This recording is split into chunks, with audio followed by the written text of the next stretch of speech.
So today is going to be an informal session. It's the last session, and the title of the talk was Reflections of a Scholar. So I have a lot of leeway to be informal. But what I would like to do is sort of speak to the main issues as I see them, for whatever it's worth. On issues of contemporary anti-Semitism and the challenges that we face as scholars and also people living on campus, if you will, participating on campus. I would say that in spite of the work of Isgap, and we're sort of all over the map, we opened a center in Rome, they started the seminar series in Rome, and I think the atmosphere in Italy is very different than North America, very different than the Anglo and French world. It's amazing how clear scholars and the Vatican, and I'm a skeptical person by nature, but even the Vatican has been extraordinarily forthcoming in willing to work with us in understanding that anti-Semitism is not only a Jewish issue, but something that's very important to the civilized world and to Christians in the world and the church, and how this hatred is a threat to stability. So it's amazing how in Italy we had our inaugural event and we had 35 full professors, hundreds of students, 6 representatives from the Vatican, and they take us seriously. And I think that, unfortunately, I think their perception is correct. And I remember speaking to friends and colleagues about the Iranian revolutionary regime and how radical political Islam, and I'm not speaking about Islam and I'm not speaking about Muslims, I'm speaking about a reactionary social movement that is diametrically opposed to democratic principles, to notions of citizenship, to equality of everybody under one legal system, how this movement is using anti-Semitism in a very skillful way and a very effective way. So by looking at the Jew, by looking at the Zionist, by looking at the Israeli, this social movement is gaining more and more power in more and more societies and over more and more institutions, as we in the West seem either uninterested or incapable of speaking out very clearly to what is anti-Semitism and what is the threat to the Jewish people, but also beyond the Jewish people, and how this is a threat to our principles. And it's staggering. I think it's most acute in my experience in the United States, that even among the leadership of the Jewish community, there's the whole question of whether anti-Semitism is a problem of anti-Zionism or a problem of policies against Israel. So if Netanyahu would change his policies and the settlement policies wouldn't be as difficult for some to accept or to stomach, that maybe anti-Semitism would diminish, maybe the grievances of Palestinians and the grievances of other people in the neighborhood in the Middle East would sort of dissipate to a significant extent. And there's a debate, the Beinhart, the J Street movement, and there's really a situation in the Jewish community where students and intellectuals seem to be, in my mind, handcuffed. What is anti-Semitism? When does this phenomenon become anti-Semitism? When is criticism of Israel really anti-Semitic?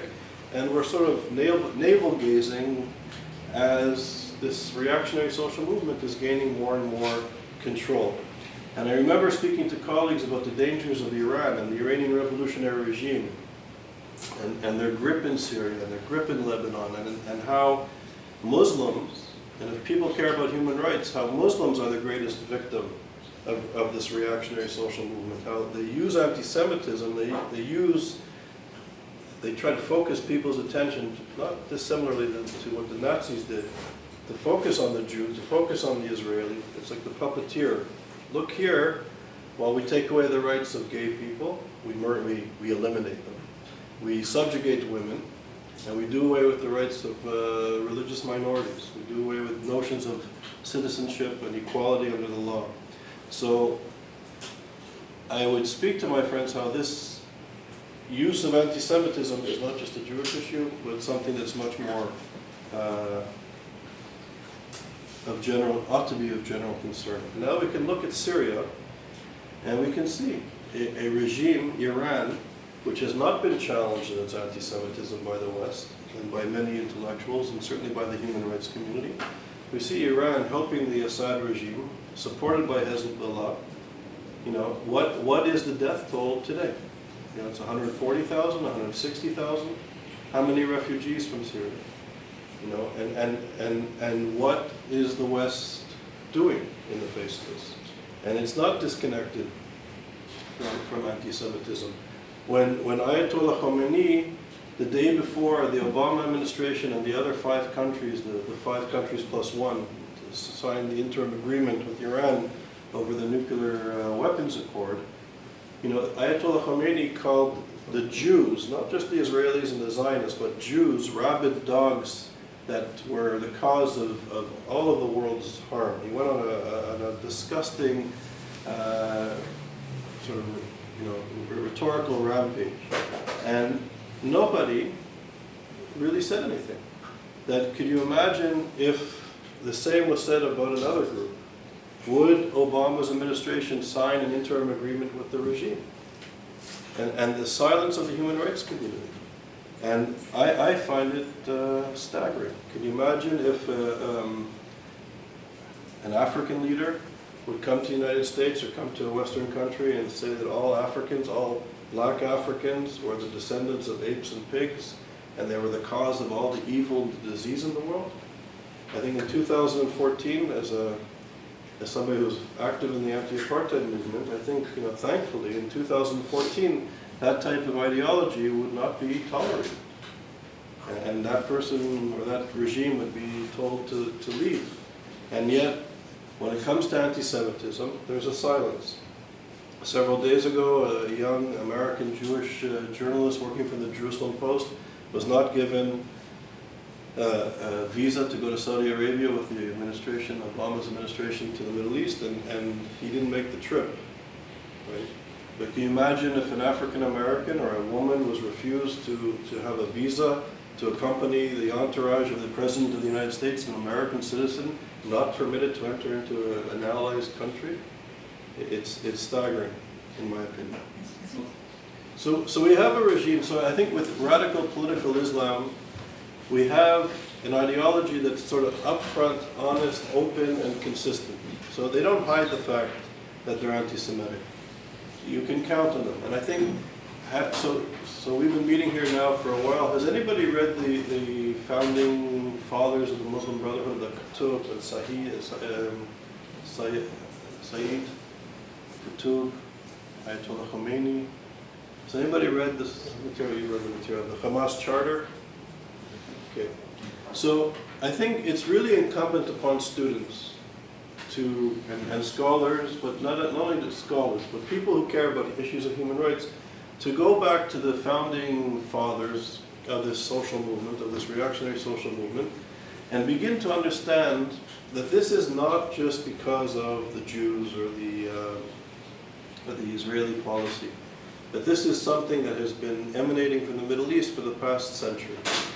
The scholars and the students, that we have to go back to the founding foundation, the foundation of the social movement, and that this movement is rooted in thought. So when Ahmadinejad or Ayatollah Khomeini say these disgusting things, that dogs, the Jews are the descendants of dogs or apes or pigs, whatever it is, that we often perceive in the media that this is sort of the rantings of lunatics, of crazy people, of unbalanced people. But what we need to do as scholars and as students and people who are concerned about human rights and the dignity of all people is to go back to the foundational messages, ideology of this movement, and look at the discourse, and understand that the rantings of these people they're not crazy people. They may be immoral and unethical, but it's rooted in philosophy, it's rooted in a political social movement, it's rooted in a worldview. They have a very clear, well-articulated, well-thought-out agenda, and they're pushing ahead in it. And it's we in the West, scholars, intellectuals, policymakers, by not engaging this ideology in any serious way, we've been the ones that have been, I'd say, neglectful. So when Ahmadinejad went to Columbia University, where we have our seminar series, and he got up and he said that there were no gay people in Iran. Do you remember this? And the finest professors from the best university in the country in Middle Eastern affairs, and the best graduate students, and the best undergraduate students in the country, they laughed at him, if you remember. If you remember when he said this, the entire audience burst into laughter. Because he was dismissed as a strange, extreme, stupid guy. But if these fine scholars and these fine intellectuals would actually take 10 minutes to begin to study the ideology of Ahmadinejad and the regime, they would have been able to see very clearly that what he articulated was absolutely correct. That there are no gay people in Iran, because if there were to be anybody would be found out to be gay, they could be publicly executed, hung on a crane. They could be forcibly put into sex change, gender changing operations, which the regime is doing. So they don't tolerate gay people in Iran. So what he said was actually true, right? But we have to kind of peel away the layers of this society and begin to understand it. And this is the case, I think, when it comes to anti-Semitism, the regime's perception, or radical Islam's perception of minorities, of gay people, the role of women, and the place of Jews. And the place of Jews is also very clear in the sense that the Jewish people through the state of Israel are the only others to have self-determination on Islamic land. There's no other that has self-determination on Islamic land in the region.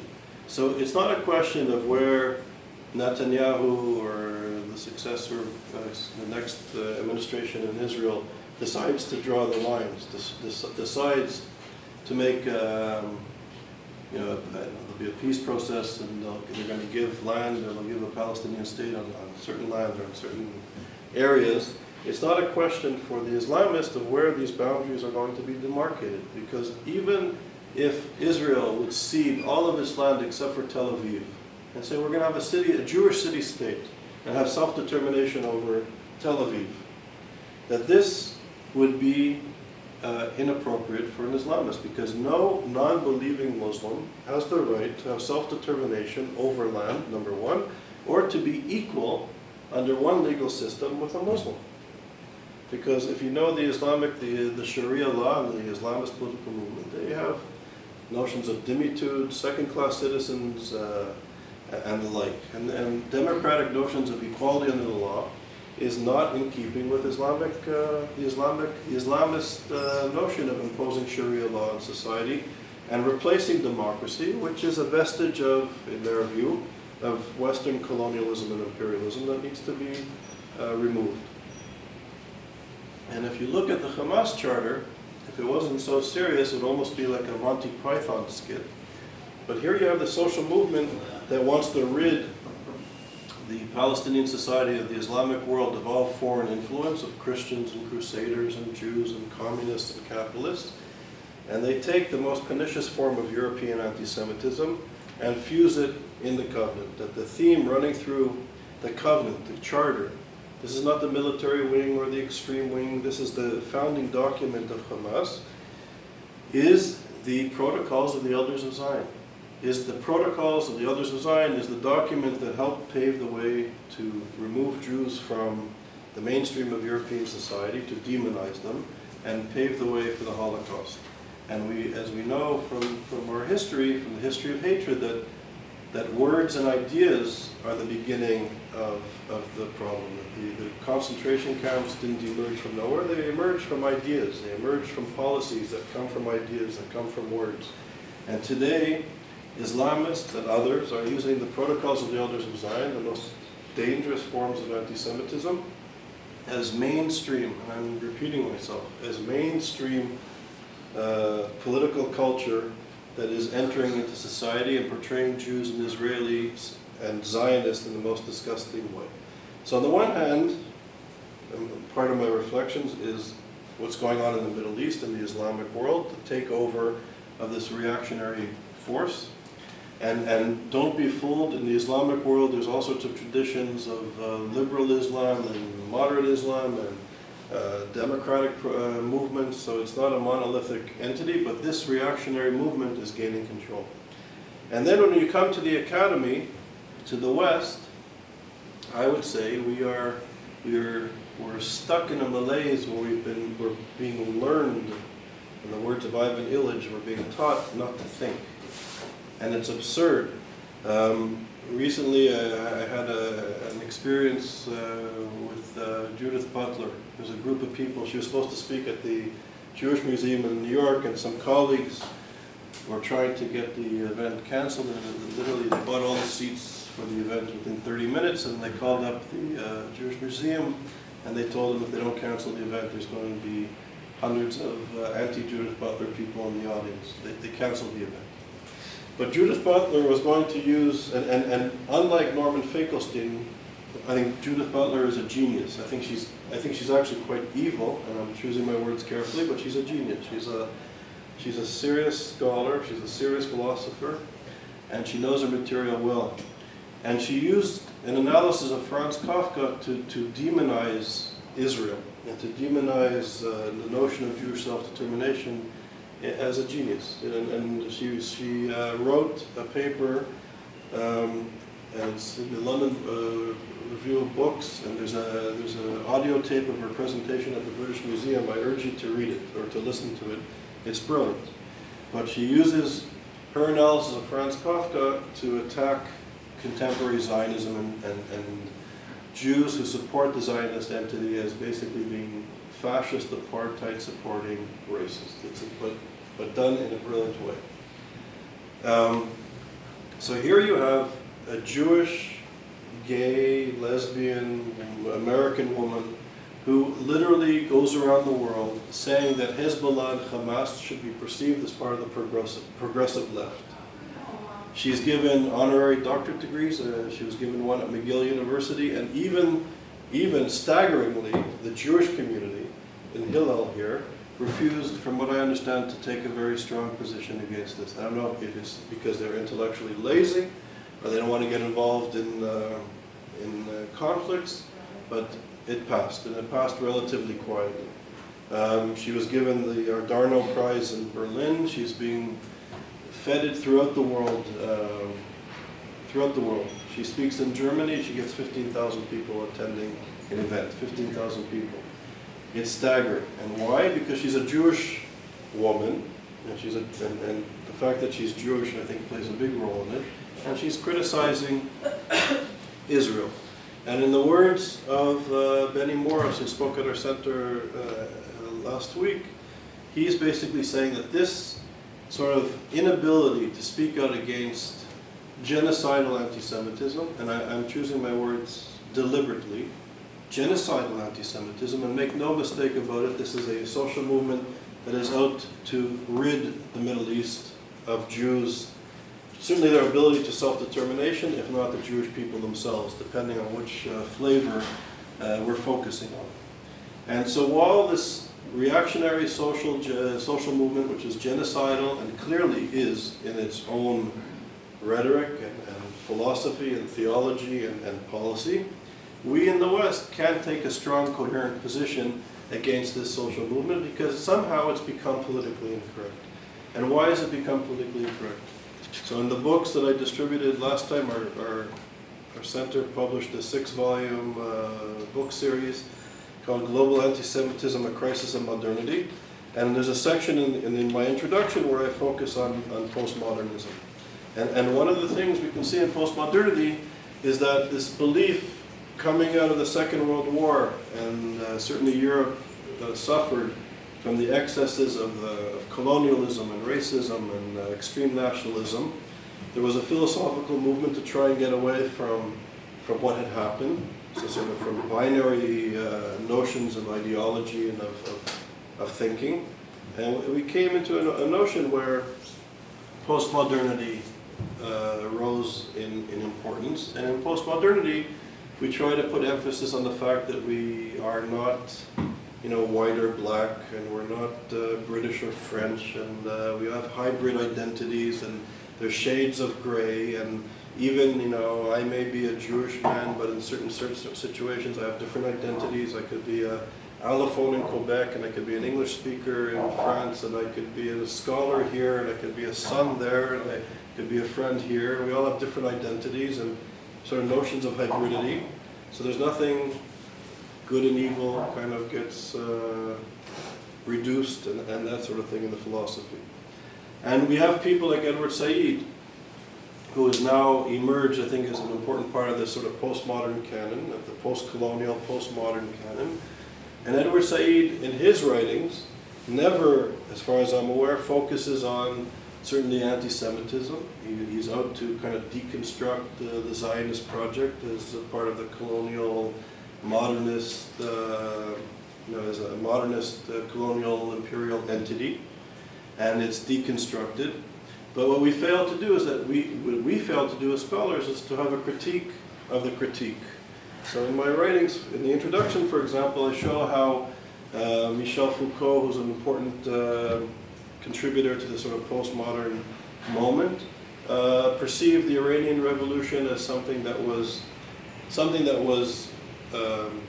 essential in critiquing the excesses of materialism and of capitalism, and that he perceived the Iranian Revolution as something that was what Kant was to the French Revolution, Khomeini was going to be to the Persian Revolution, to the Iranian Revolution, to the Islamic world.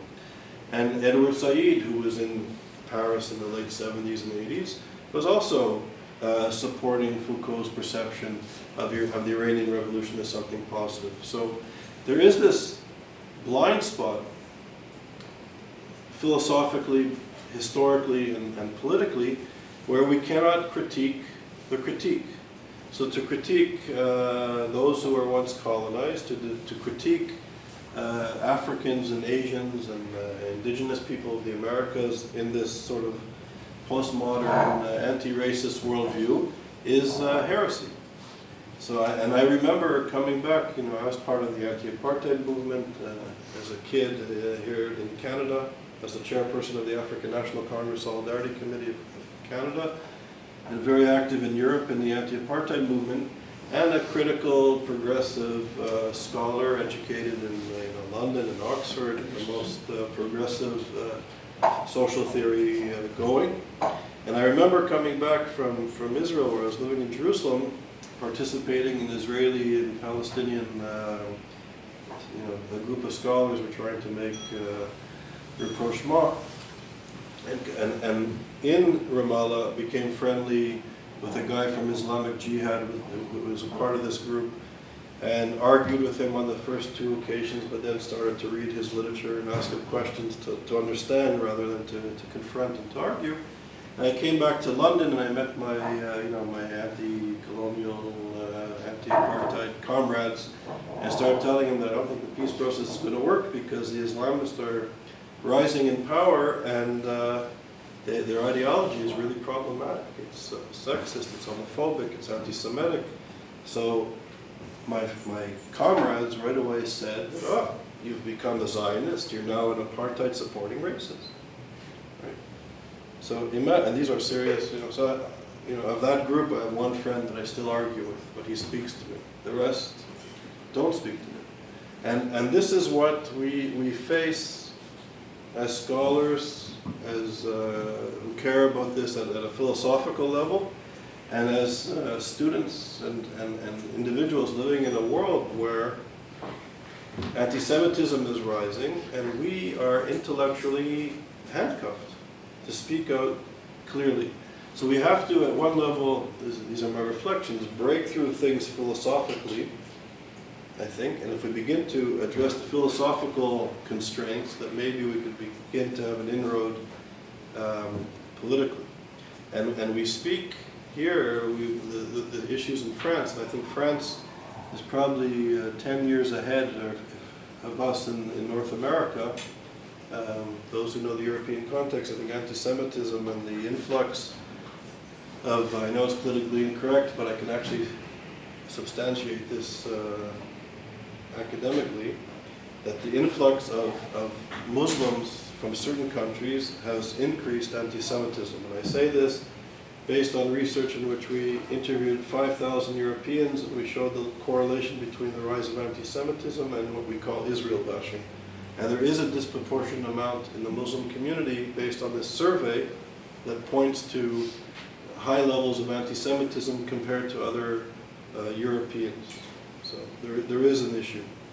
And there's an issue where it's difficult for people to speak out. And I think this Dujane issue a few months ago maybe began to push certain liberal intellectuals and commentators to really take a look at the correlation between contemporary anti-Semitism's use of Israel bashing and classical forms of anti-Semitism. And I think there's an awareness that the two are not completely separate, and that intellectuals and scholars and human rights activists have to take these connections into account.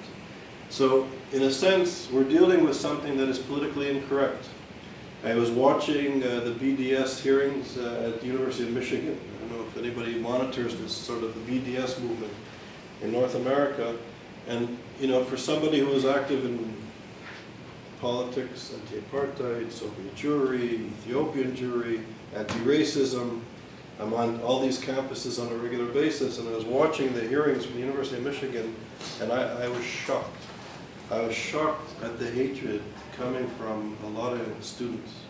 Really, really shocked. I was deeply disturbed and shocked that on campuses what is passing as progressive politics is so unbelievably, unashamedly, directly anti-Semitic.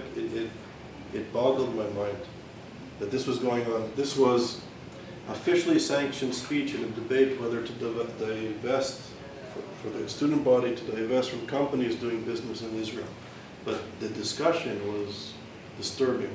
The motion was defeated at the University of Michigan, which is the good news, but this is becoming part of our local political situation, which I think if people care about issues of anti-Semitism, the rights of Jews in Canada, in the United States, in Western countries, that this is something that we're going to have to really get our heads around and really develop a strategy to cope with it, because it's coming. It's coming on campus big time. And I'll be finished in a few minutes and we can have a whole informal discussion. And it's going to come onto campus, and this is demonizing a Canadian and Quebec and American Jewish kids. That this is no longer in Israel, this is no longer an abstract discussion of what is anti-Semitism and what is Israel bashing and what is anti-Zionism and what is legitimate criticism of Israel. This stuff is coming. It may be at McGill in 6 months, it may be here in 3 years, but it's coming. And it's an organized, extraordinarily well organized movement in North America. You can see at the University of Michigan, you had outside speakers like Blumenthal, which Michelle recently wrote about, who used to work for a Hezbollah-based paper in Lebanon, and he's part of the progressive human rights movement fighting for BDS on campus. So you have Jewish intellectuals, like very sophisticated people like Judith Butler, not so sophisticated people like Blumenthal, and Palestinians who are being funded and organized in a very effective way, very effective. And they're enlisting young African students on campus, African American kids on campus, other minorities, Hispanic kids on campus. And this movement is adopting to the local situation in different cities across North America. And it's going to be a very serious issue on campus. And it's going to affect Jewish kids, because Jewish kids, whether you're politically active or not, if you go to Hillel, if you want to have kosher food, if you like some cultural events, if you identify as being Jewish, you are going to be the representative of the racist, apartheid, colonial entity, regardless of your politics. You are going to go to an organization that is connected to politically, culturally, economically, with the state with the regime of Israel. And it's going to affect kids on campus, it's affecting faculty on campus. Just one more point, Dan Hayoni, who's a professor of art in New York, is starting a group affiliated with Isgap of scholars, of professors in New York City who are threatened, who have been detrimentally affected by this politics on campus, and who are afraid to speak out, to cope with, to deal with in a public manner these issues. And there's been over 40 professors in 3 weeks who have signed up for Dan's informal organization of Jewish professors in New York City who are being detrimentally affected, their careers are being detrimentally affected. It's astounding. So if professors are being affected in this way, what's happening to the students on campus? So this, article, which I know some of you have the books and you can download them for free on our website. We have 80 articles by leading professors from 23 countries. It's all very abstract, and it's all very philosophical and scholarly, and at the same time, it's really becoming an issue in people's day-to-day lives. So those are my informal reflections, and I think we're a small enough, well-informed group where we can have kind of a free discussion, questions, discussion. It can be very informal.